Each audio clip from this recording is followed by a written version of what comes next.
မြန်ဟိုတယ်မှာညအနုအလှလေးဖြစ်ပါတယ်။စာဘူးတောင်းတိုက်ထဲကနေပြီးတော့မှမီဒီတွေတီးနေရဖြစ်ပါတယ်။မြိုင်မူတာအားကပြုံးလင်မျိုးရဲ့ညရှုခင်းလေးဖြစ်ပါတယ်။ဟိုးရှိမှမြင်တွေ့နေရတာတော့ပြုံးလင်နိုင်စင်ဖြစ်ပါတယ်။ပြုံးလင်နိုင်စင်နဲ့အတူပြုံးလင်မျိုးရဲ့ညရှုခင်းလာပါလေးဖြစ်ပါတယ်။ဒါကကျွန်တော်တို့ပြုံးလင်ရဲ့တင်ဂီတနိုင်စင်ဖြစ်ပါတယ်။အခုမြင်တွေ့နေရတာတော့ပြုံးလင်မျိုးရဲ့အမှတ်တင်ဂီတအဝိုင်းဖြစ်ပါတယ်ခင်ဗျာဒေတာခေါ်တော့ Regency အဝိုင်းလို့ခေါ်ပါတယ်ဗျာ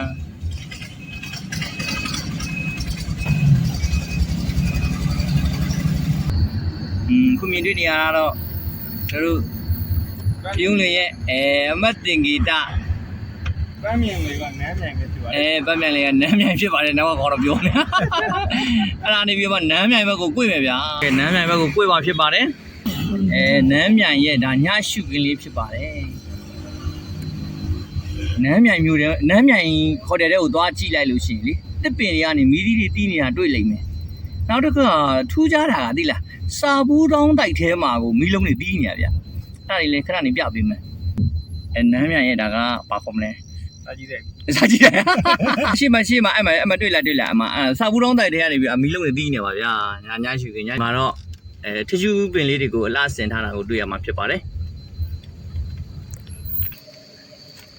လက်စမီလုံးနေနဲ့အလှဆင်ထားတာဖြစ်ပါတယ်ဒါနမ်းမြိုင်ရဲ့ရှိုးပွဲလုတ်တဲ့ကွင်းဖြစ်ပါတယ်ဒီမှာတော့စာဘူးတောင်းတိုက်ထဲကနေမီလုံးတွေတီးနေတာကိုတွေ့ရမှာဖြစ်ပါတယ်ဒီမှာလည်းစာဘူးတောင်းသားတစ်ခုပါဗျာမီလုံးလေးနဲ့ညရှုခင်းဖြစ်ပါတယ်ရှိုးပွဲလို့ရင်တော့ဒီ state symbol နဲ့ဖြောပြတာဖြစ်ပါတယ်ခုမြင်တွေ့နေတာကတော့တရေ6တဲဆိုတဲ့